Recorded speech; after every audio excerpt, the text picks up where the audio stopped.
நான் நெறைய motivation videos எல்லாம் போடும்போது, இன்பாக்ஸ்ல பெண்களாகட்டும், ஆண்களாகட்டும் அவங்களுடைய பிரச்சனைகள் எல்லாமே என்கிட்ட சொல்லுவாங்க. சொல்லும்போது சில பேருக்கு வந்து பாத்தீங்கன்னா, அது ஒரு குடும்ப பிரச்சனைகளா இருக்கும். இன்னும் சில பேருக்கு பாத்தீங்கன்னா, அவங்க ரொம்ப டிப்ரஷன் நிலைமையில இருப்பாங்க. ஒரு ஆங்ஸைட்டி அவங்களுக்கு இருக்கும். அதாவது டிப்ரஷன், ஆங்ஸைட்டி அப்படிங்கிற விஷயங்கள் எல்லாம் வெறும் மோட்டிவேஷன் வீடியோ மட்டும் பார்த்து சரியாகக்கூடிய விஷயம் கிடையாது. அதுக்கு வந்து நம்ம கண்டிப்பா ட்ரீட்மெண்ட் எடுக்கணும். இன்னைக்கு எனக்கு டிப்ரஷன் இருக்கு, எனக்கு ஆங்ஸைட்டி இருக்கு அப்படின்னு சொல்றவங்க ட்ரீட்மெண்ட்டுக்கு போறாங்களா அப்படின்னு பார்த்தா போறது கிடையாது. ஏன் அப்படின்னா அந்த ட்ரீட்மெண்ட் போறதுக்காக அதன் மேல் இருக்கக்கூடிய தயக்கம், நம்மள ஏதாச்சும் நினைச்சிருவாங்களோ, நம்மள வந்து இந்த மாதிரி பைத்தியம்னு ஏதாச்சும் நினைச்சிருவாங்களோ, இந்த வார்த்தை நம்ம வந்து சொல்லக்கூடாதுதான். பட் ஒரு அவேர்னஸ்க்காக நான் வந்து இது சொல்றேன். ஆனா மக்கள் கிட்ட அந்த மென்டாலிட்டி அப்படிதான் இருக்கு. நம்மள ஏதாச்சும் சொல்லிடுவாங்களோ அப்படின்ட்டு நிறைய பேரு அந்த மென்டல் ஹெல்த் அப்படிங்கிற ஒரு விஷயத்த கான்சென்ட்ரேட்டே பண்றது கிடையாது. மாறி வரக்கூடிய நிறைய விஷயங்களால உங்களுக்கு வந்து டிப்ரெஷன் ஏற்படலாம். அப்படி அந்த டிப்ரெஷன் ஏற்படும் போது உங்களுக்கு கடும் மனச்சோர்வு இருக்கும். எந்த விஷயத்து மேலுமே உங்களுக்கு ஆர்வம் இருக்காது.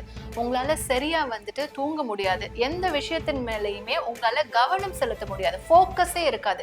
வாழ்க்கையின் மேல ஒரு பிடிப்பே உங்களுக்கு இருக்காது. யாரை பார்த்தாலும் உங்களுக்கு இன்ட்ரெஸ்ட் இருக்காது. சாப்பிடவும் பிடிக்காது. நல்ல ட்ரெஸ் பண்ணவும் பிடிக்காது. என்னடா இந்த வாழ்க்கை, நம்ம மட்டும்தான் இப்படி ரொம்ப சோகமா வாழ்ந்துட்டு இருக்கோம், கஷ்டமா வாழ்ந்துட்டு இருக்கோம், நம்மளை சுத்தி இருக்கிறவங்க எல்லாருமே ரொம்ப சந்தோஷமா இருக்காங்க அப்படிங்கிற ஒரு நிலை வந்துட்டு ஒரு எண்ணம் உங்களுக்கு ஏற்படும்.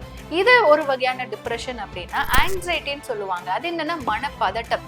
நம்ம ஏதாச்சும் ஒரு விஷயம் பண்ண போறோம், இது தப்பா முடிஞ்சிரும், ஐயோ இது வந்து இப்படி ஆயிட்டா என்ன பண்றது, இல்ல லைஃப்ல இந்த முடிவை தப்பா எடுத்துட்டா என்ன பண்றதுன்னு ஒரு எந்த விஷயம் பண்ணாலுமே ஒரு மனப்பதட்டம் வந்து அதிகமா இருக்கும். இப்படி எல்லாம் இருக்கு அப்படின்னா அது பிரச்சனையே கிடையாது.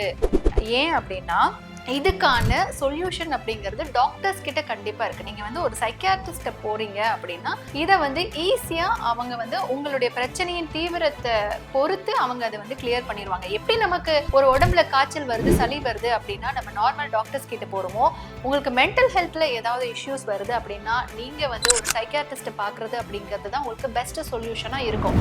நான் மோட்டிவேஷன் வீடியோஸ் பார்த்துடுறேன், மோட்டிவேஷன் வீடியோஸ் பார்த்தா எனக்கு மோட்டிவேஷனலா இருக்கு அப்படின்னா உங்களுக்கு அது ஒரு நிமிஷமா இருக்கும், ஒரு நாள் மோட்டிவேஷனா இருக்கும். ஆனா அதுக்கப்புறம் திரும்பியும் அதே நிலை தான் உங்களுக்கு இருக்கும்.